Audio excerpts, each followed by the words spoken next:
তোমরা তোমরা মনে হয় এই জিনিসটা জানো না। তোমরা যখন পড়াশোনা করো, এই পড়াশোনা করার মধ্যে ম্যাক্সিমাম জিনিস কিন্তু স্থায়ী মেমোরিতে তোমাদের জমা হয়ে থাকে না। তোমরা যখন পড়তেছো ম্যাক্সিমাম জিনিসই তোমার হচ্ছে স্থায়ী মেমোরিতে জমা হয়ে থাকে না।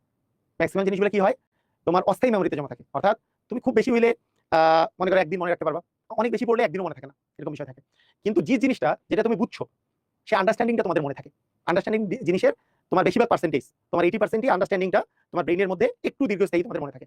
তোমাদেরকে একটা কাজ করতে হবে, একটা কাজ করতে হবে কি জানো? ওই যে আমরা কিন্তু এই জন্যই প্র্যাকটিস শিট দেওয়ার ব্যবস্থা করি। আমরা যখন যা পড়াবো, আমি তোমাদেরকে বলছি যে মানে গত সপ্তাহে বলছিলাম যে 2 সপ্তাহ পরে তোমাদের প্র্যাকটিস শিট দিব।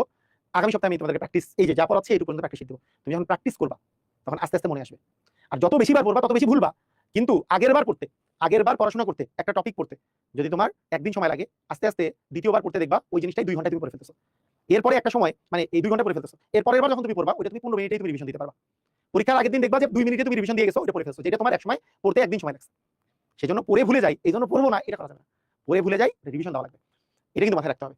তাই ভুলতেই পারো, কোনো সমস্যা নাই, এবং ভুলবা, আন্ডারস্ট্যান্ডিং মাথায় থাকবে, ভুল করবা, শুদ্ধ করবা, এইভাবে করে আগে যেতে হবে। এখন থেকে ভুল নিয়ে টেনশন করো না, ভুল হচ্ছে ভুলে যাচ্ছ, আন্ডারস্ট্যান্ডিংটা বেটার করার চেষ্টা করো, যে হ্যাঁ এই জিনিসটা ওয়েজ দিলে অল হয়। তুমি কিছুক্ষণ পরে ভুলেই যেতে পারো, ওয়েজ দিলে যে অল হয় ভুলে যেতে পারো। প্র্যাকটিস করতে করতে তখন দেখবা যে আর ভুলতেছো না আস্তে আস্তে। ঠিক আছে? ডি আগে ছিল না স্যার, সামনে যে ডি আছে।